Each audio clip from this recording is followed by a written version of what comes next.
नमस्कार, आप देख रहे हैं पशुओं की खबर। और हम जो राज्य स्तरीय 40वां जो मेला है वहाँ पर पहुँचे हुए हैं। और हम एक स्टॉल है टिवाना का आप हर कहीं जगह दीवारों पे देख सकते हैं, या हर किसान के घर में आप एक जो खल बिंदोला है वो जैसे लेके आते हैं किसान, तो उसके घर में भी खाली रैपर भी और भरे हुए रैपर भी मिलेंगे। आज यहाँ कंपनी है टिवाना लगी, अपना एक स्टॉल लगाया हुआ है। और उसके जेडएसएम है, जेडएसएम जिसे उनका नाम जानेंगे। और ये जो टिवाना ये देख सकते हैं, टिवाना किसानों को घर घर कैसे पहुंचती है, और ये टिवाना जो फीड है कैसे काम करती है, और किसान को किस मात्रा में कैसे मात्रा में देनी होगी, तो इसके बारे में जानेंगे। नमस्कार सर। नमस्कार जी, थोड़ा सा जोर से बोलना। नमस्कार। हाँ मैं संजीव कुमार जी, टिवाना न्यूट्रिशन का हरियाणा हेड हूँ। जो आज हम चर्चा करेंगे वो हम पशु आहार के बारे में करेंगे जी। जो टिवाना न्यूट्रिशन है पिछले लगभग तकरीबन 26 साल से पशु आहार के क्षेत्र में है, और आज की समय में ये देश की अग्रणीय पशु फीड उत्पादन की कंपनी है। तो ये जैसे कि ये फीड उत्पादन कंपनी है, दीवारों पे भी मैंने अभी भी बताया, एक कहते हैं किसान के घर तक पहुंचने की आपकी मुहिम है।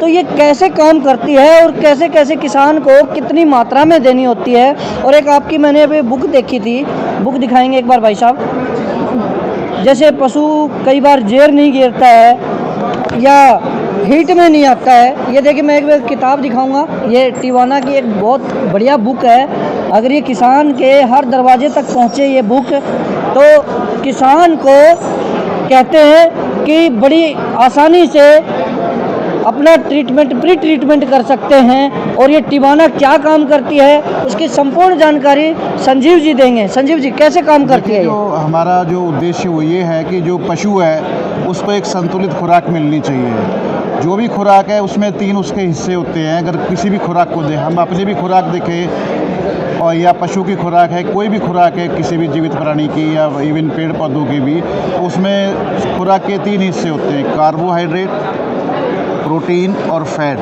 इसी के जरिए पशु की खुराक को संतुलित किया जाता है। अच्छा। तो वो जो संतुलन का काम है, हमारी जो फीड की फार्मूलेशन है उसके द्वारा हम अपनी फीड को संतुलित करते हैं।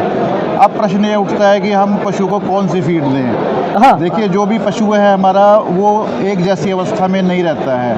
उसकी देखिए ब्याने से पहले उसकी जो अवस्था रहती है वो ड्राई होता है। अच्छा जी। जब वो दूध नहीं दे रहा होता है उसको ड्राई बोलते हैं। वो तकरीबन 2 महीने का समय होता है ब्याने से पहले का जी।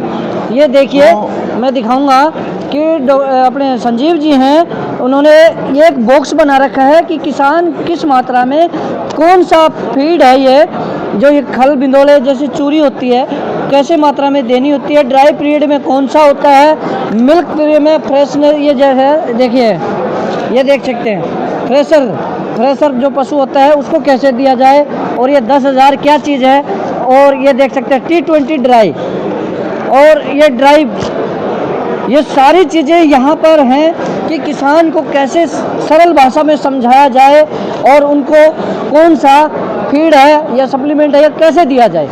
ये T20 का मतलब क्या है? पे हम आ रहे हैं जी। जैसे आपसे मैंने बताया कि ब्याने से 2 महीने पहले पशु जो होता है वो ड्राई होता है। ड्राई पीरियड लगभग 2 महीने का होता है। तो पशु को ड्राई पीरियड के दौरान एक खास आहार की ज़रूरत पड़ती है। उसके लिए एक स्पेशल विशेष आहार की उसको खुराक की ज़रूरत है। थोड़ा सा जोर से। हाँ, ब्याने से पहले उसको ड्राई पीरियड में एक ख़ास किस्म के आहार की ज़रूरत पड़ती है।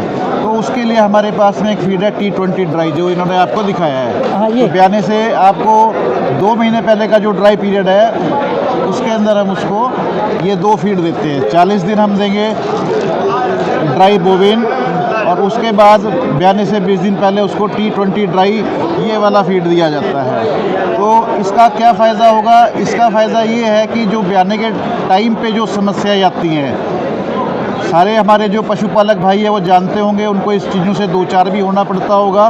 ब्याने के टाइम पे जो आने वाली समस्याएं हैं, जैसे कि ब्याने के समय पे दिक्कत आना, ब्याने में दिक्कत आना। अच्छा। ठीक है जी। जैसे उसमें कई बार डिलीवरी बच्चे की नॉर्मल नहीं होती है, उस बच्चे को डॉक्टर से निकलवाना पड़ता है, या पशु को ब्याने में ज़्यादा समय लगता है और कष्ट भी होता है। अच्छा। एक तो ये समस्या उसको ब्याने के टाइम पे आती है। दूसरी उसको मेन समस्या क्या है कि बहुत सारे पशुपालक भाइयों को आती भी रही है, अभी भी आती है, और ये समस्या काफ़ी ज़्यादा रहती है, पशु की जेर नहीं गिरती है। पशु अगर जेर नहीं गिराता है तो उसकी वजह से क्या होता है, पशु के बच्चेदानी में इन्फेक्शन हो सकता है, जिसके कारण उसको अगले हीट में आने में समस्या रहती है और पशु बार बार रिपीट भी कर सकता है।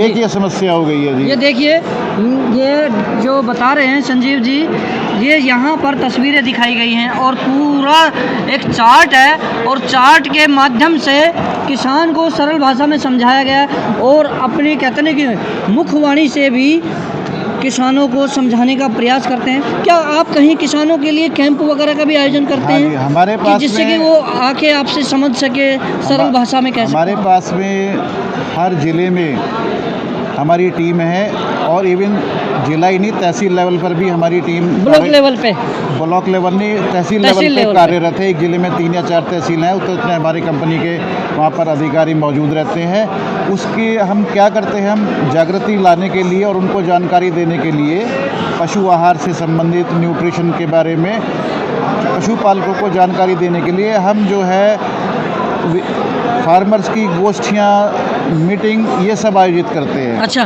जिसमें हमारा जो स्टाफ है जो कि ट्रेंड है, वो जा कर के वहाँ पर पशुपालकों को इस चीज़ के बारे में जागरूक करता है और उनके साथ में संपर्क करता है। तो आजकल कहते हैं कि ये कहते हैं कि भीड़ भरी ज़िंदगी में किसान या पशुपालक अपना पशु को सुबह और शाम को खाना दिया, खाना पानी दिया, दूध निकाला और साइड हो गया, तो उससे कि पशु कहते हैं कि दूध देने के बाद वो एक कमज़ोर महसूस करता है, तो उसके लिए क्या है ये फीड सप्लीमेंट का कैसे है? देखिए, जो आप बात कर रहे हैं कि हमारा भी कुछ पशु के लिए फ़र्ज बनता है। हाँ। पशु का ही फ़र्ज नहीं बनता है वो हमें दूध दे, हमारा भी फ़र्ज बनता है कि हम उसकी पूरी उचित तरीके से देखभाल करें, उसको संतुलित खुराक दें। जब हम उसकी खुराक को संतुलित कर देंगे, अच्छी किस्म की संतुलित खुराक देंगे, तो पशु ना कमज़ोरी महसूस करेगा, ना उसको ये समस्याएं बहुत कम हो जाएंगी, ना के बराबर हो जाएंगी जो उनको परेशान करती हैं। तो हमको सबसे पहले ये देखना है कि हमने, देखिए, पशुपालन में 3 चीज़ मायने रखती है: पशु का आहार, पशु की नस्ल और उसका रख रखाव। तो ये जो चीज़ है, पशु की नस्ल, पशु का आहार और पशु का रख रखाव, तो जैसी नस्ल का पशु है उसको कोई बदल नहीं सकता, पर कोशिश ये की जाए पशु अच्छे नस्ल के लेके पाले जाएं, उनका उत्पादन, ब्रीड तैयार की जाए, ये सबसे बड़ी बात है। फिर दूसरा उनका न्यूट्रिशन तो पशु ही नहीं, हमारा भी ठीक होना चाहिए। तीसरा उनका रख रखाव।